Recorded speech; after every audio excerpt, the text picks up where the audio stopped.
여러분 안녕하세요. 스토리텔러 크리스입니다. 지난 1월 말에 2024년 올해의 뉴베리 수상작 발표가 있었습니다. 매달 위너로는 데이브 에거스 작가의 The Ice and the Impossible이 차지했고 아너북으로 5권이 선정이 되었는데 그 중에 제일 먼저 읽은 MT 앤더슨 작가의 엘프독 앤 오울헤드를 소개해드리겠습니다.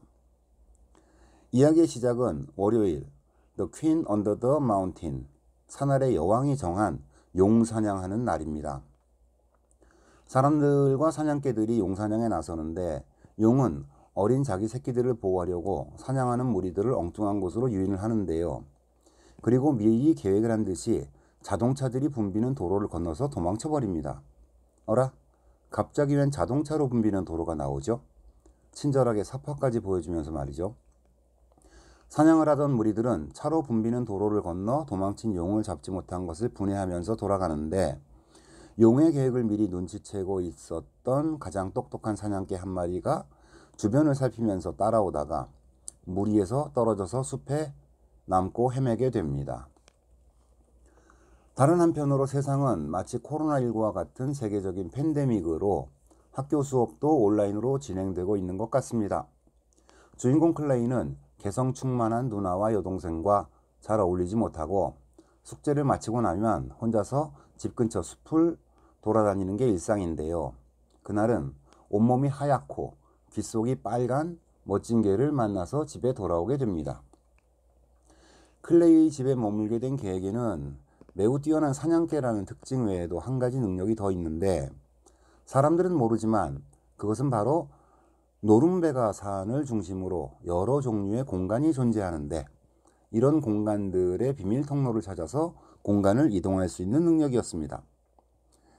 클레이의 집 근처에 있는 노름베가 산에는 사람과 다른 여러 종류의 생명체들이 각자의 공간에서 살고 있었습니다.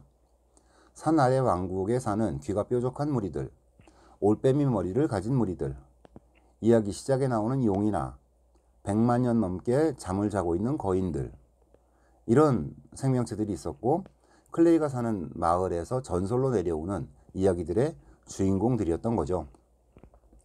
클레이는 개와 함께 숲을 탐험하다가 올빼미 머리를 한 무리들이 사는 마을에 가게 되는데 올빼미 머리 사람들이 개의 목 장식에서 고대의 룬 문자로 엘피노어라는 이름을 읽고 이야기하는 것을 보고 또 엘피노어가 산 아래 왕국의 왕실 사냥개라는 것도 알게 됩니다. 그리고 올빼미 머리가 어떤 통에 든 가루를 뿌리자 채소가 바로 움트고 자라는 것을 보게 되는데요. 팬데믹으로 직장을 잃은 엄마가 생활비를 아끼기 위해 텃밭을 만들겠다고 한 말이 떠올라서 슬쩍 집어옵니다.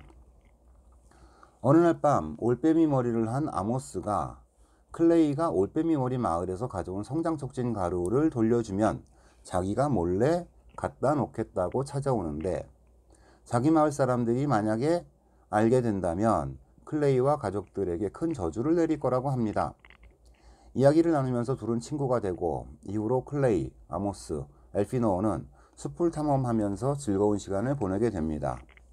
하지만 올빼미 머리 사람들과 산 아래 왕국은 오래전에 전쟁을 겪으면서 마을의 사람들을 적대시하고 있어서 셋은 몰래 만나고 있습니다. 어느 날 숲을 탐험하다가 셋은 용의 습격을 받고 클레이와 엘피노어가 크게 다치면서 아모스는 벌을 받을 것을 각오하고 자기를 구해준 친구들을 살리기 위해 자기 마을로 데려가는데 어른들은 엘피노어는 치료를 해주지만 클레이는 응급처치만 간단하게 하고 바로 쫓아내버립니다. 한편 갑자기 숲에 갔다가 크게 다치고 온 클레이는 외출 금지를 당하고 평소 소심하던 클레이의 변한 모습에 호기심을 갖고 있던 누나 디로시는 엘피노어와 함께 숲에 가보는데요. 그곳에서 100만 년 넘게 잠을 자다가 엘피노어가 콧구멍을 심하게 파는 바람에 깨어난 거인 버드를 만나서 둘은 이야기를 나누고 인생 상담을 하면서 디로시는 자신의 정체성을 되찾고 찌질하게만 생각했던 동생도 어느 정도 이해하게 되고요. 또 아모스를 만나서 아모스와 숲의 축제에서 다시 만나도록 도와주기도 합니다. 축제에서 아모스와 다시 만나게 된 클레이는 잡혀서 갇혀있는 엘피노어를 구하기 위해 왕국으로 숨어들어 결국 구해내지만 올빼미 머리들의 저주를 받아 숲에서의 모든 기억을 삭제당합니다.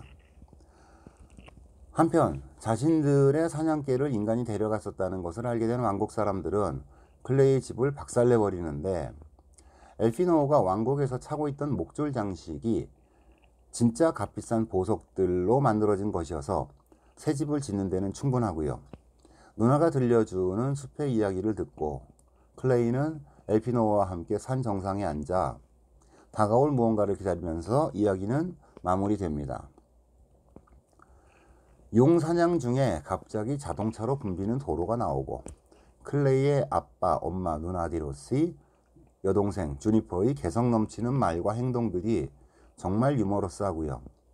클레이가 숲의 새로운 세상과 연결되면서 클레이 집에서 일어나는 판타지한 사건들이 아주 빠르고 재미있게 진행되어서 초반에는 신나게 읽어나가고 있었는데, 숲속의 다른 종족들과의 갈등이 나타나면서 조금 묵직해지고 중요하게 생각되는 몇몇 장면들을 언뜻 이해하지 못하면서 읽다 보니 다 읽고 나서는 팬데믹 시대를 겪은 어린이들에게 신나는 판타지 동화를 선물한 건가? 그냥 그런 건가? 하는 생각이 들다가 지금 소개를 드리려고 스크립트를 쓰면서 스토리를 가만히 생각해 보니 팬데믹으로 공간이 제한된 어린이들에게 주변에서 찾을 수 있는 상상력과 다양한 현실이 있을 것을 알려주고, 그런 와중에도 다양한 공간과 문화 사이의 어쩔 수 없는 반목과 배척, 하지만 그 속에서 찾을 수 있는 연결고리들을 클레이와 디로시를 통해서, 그리고 책 제목인 엘프독, 엘피노어와 오울헤드, 아모스를 통해서 만나게 될 거라는 희망을 보여주는 스토리가 아닐까 하는 생각이 들었습니다. 그러고 보니 역시 뉴베리 수상작이네요. 오늘도 영상 시청해 주셔서 감사합니다. 지금까지 크리스텔로였습니다.